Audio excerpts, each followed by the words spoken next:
وشي أحلى وأروع عائلة زيكوسانية. السلام عليكم ومرحبا بكم، أخوكم زيكوسان 07 في فيديو جديد. في هذا الفيديو كما هي العادة فيديوهات اللي جميلة بزاف كنقدموها لكم في هذه القناة. ولكن قبل ما نبداو هذا الفيديو ما نطولوش عليكم، مقدمة لايك لايك لايك لايك لايك، تعتقدون والبارطاج لأحسن عائلة زيكوسانية. وتحية الجزائر والشعب الجزائري وأيضا المغاربة والشعب المغربي. خاوة حنا دائما خوت رغم المشاكل، لا رغم المباريات، رغم كل شيء كنبقاو خوت الحمد لله، لأن ديننا هو دين الإسلام. إذا نبداو الفيديو بلا ما نطول عليكم. Over the past couple months, it has been thrilling to watch disciplined, peaceful protesters in Algeria kick out their 20-year president. But as with many of these Arab Spring-type protests, things are now getting more complicated. The protesters want more change. The regime obviously wants less. And many outsiders are now confidently predicting disaster. Disaster is certainly a possibility, but I have higher hopes, because Algeria is a much stronger country than most people realize. Over the past month, I have covered the disaster in Libya and the extraordinary accomplishments of Tunisia. It's tempting to claim that Algeria could follow in the footsteps of either of these two neighbors, but that undersells both the potential and the risk here. Algeria is a different class of country from either Libya or Tunisia. On the most obvious level, there are 40 million Algerians, not 6 or 12 million. Algeria is a serious regional power, and a successful transition to representative democracy there could change the entire Arab world. I am more optimistic about Algeria than most because its strength and independence makes it almost unique among Arab countries. If I were making this video back before the 2014 oil price crash, I'd probably start a conversation about Algerian power by talking about its massive oil and gas industry. That industry is now more of a liability than a strength. The price crash is one of the main reasons these protests are happening. But Algerian strength is not just about petroleum. It's about history. Algeria's neighbors had a fairly easy transition to independence. Libya's colonial oppressor, Italy, went and lost World War II, making independence in 1951 fairly straightforward. Tunisia had to struggle a bit longer, but the French let them go in 1956 to focus on other priorities. France's main priority at that time was Algeria.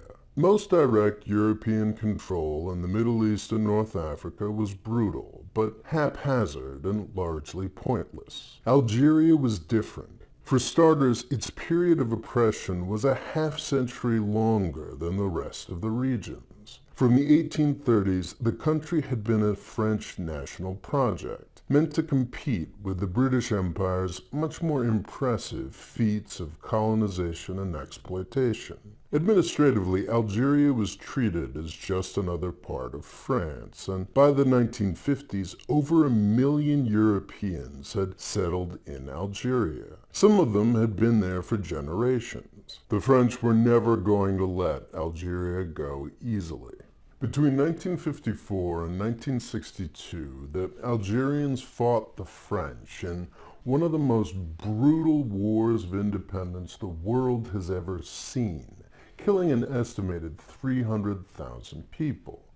Back in 2013, I visited Algeria and I was very impressed.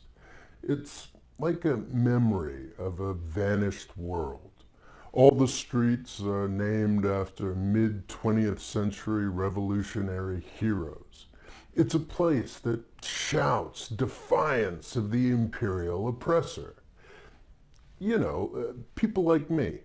Algeria traditionally doesn't like the United States much. Officially, they were non-aligned, but in their rhetoric and reputation, they were very much on the other side of the Cold War. That may have bugged me 32 years ago, but now Algeria's fierce independence is something that I think the Arab world can use. Every other country in the region is heavily reliant on the United States or its Gulf state colonies. After 9/11, the Algerian regime did start working with the United States in limited counter-terror capacities, but they have always kept the world hegemon at arm's length.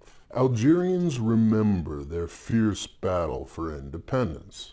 You may be getting the sense that I find the Algerian regime weirdly impressive. I hate to admit it, but I think you may be right. They're the last representatives of the old Arab nationalist dream that held so much promise over a half-century ago.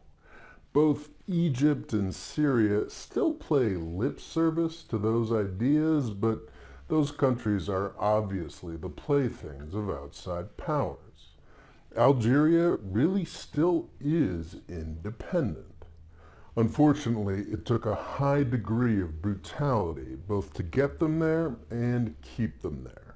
This brutality is a product of the independence struggle itself. If you haven't seen the Battle of Algiers, you are really missing out. The thinly fictionalized film was made with the participation of some of the fighters just a few years after victory. It doesn't skimp on the evils committed by the French or by the Algerians. It's one of the best films of the 20th century. The French were kicked out by necessarily brutal men and women. After independence, unfortunately, that brutality was sometimes turned against the Algerian people. In 1988, in part as a result of the last oil price crash, the Algerian people had had enough.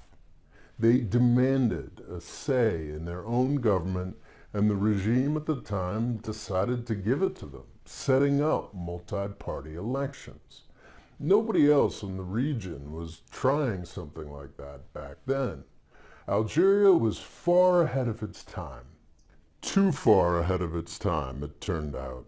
In 1988, Algeria was caught up in a Muslim world shaped by the US-Saudi effort to defeat the Soviets in Afghanistan.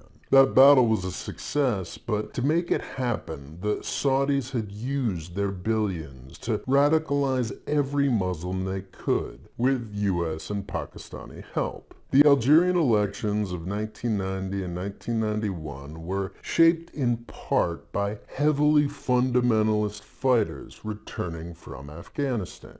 The rhetoric of the Islamic Salvation Front, or FIS, was extreme and clashed heavily with the more secular leftist worldview of the ruling regime. After winning local elections in 1990, the FIS quickly moved to establish a more fundamentalist lifestyle where it could. When the Islamists won the first round of national elections in 1991, the old revolutionary elite staged a coup.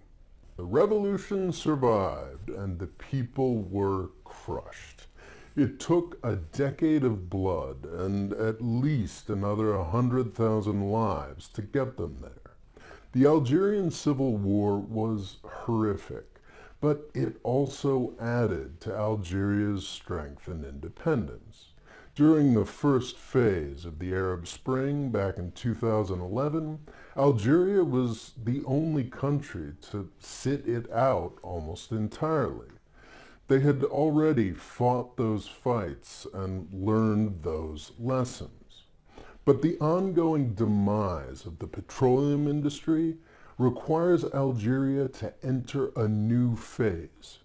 So far, this new conflict between people and regime has been extraordinarily civilized. Nobody wants to go back to the 1990s. The protesters don't want chaos, they just want change, and they deserve it. The regime and other stakeholders don't want chaos, but they know that they need to change too. The majority of the Islamist parties are vastly more moderate than they were back in the 1980s as well. There is no reason these elements can't all work together to build a better country.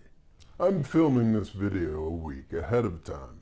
By the time it airs, it's possible that the Algerian events will have already fallen into violence. But even if they have, they don't have to stay there. Peace and democracy are very, very possible for Algeria. We know this because peace and democracy already exist in Tunisia, right next door. If Algeria can figure it out, then we will have over 50 million people in two countries living in peace and prosperity right next door to each other. This would provide a stronger basis for power and prosperity for both countries. It would also provide a shining example to the Arab world. Algeria has a brutal history, but it's also an inspiring one. Looking back over the past 2 months, it's amazing how much has already been accomplished. If Algerians can continue to triumph over their own history and trust each other, there is no limit to what can be accomplished. كما شفتوا كان هذا هو الفيديو. كنتمنى الفيديو نال الاعجاب ديالكم بطبيعه الحال. لنا الاعجاب ديالك لا انت غادي دير غادي بارطاج لا فيديو الماكسيموم، وايضا اشترك معنا في القناه، وما تنساش انك تعطيه صاحبتك باش انها تفرج في هذا لا فيديو، لانها غيعجبها بزاف وغتكون يعني تعرف بان ان المغاربه والجزائريين رافقوا الحمد لله. اذا وصلنا للنهايه ديال لا فيديو. بارطاج، لايك، تعليق زوين، ونتشوفوا في فيديو جاي ان شاء الله.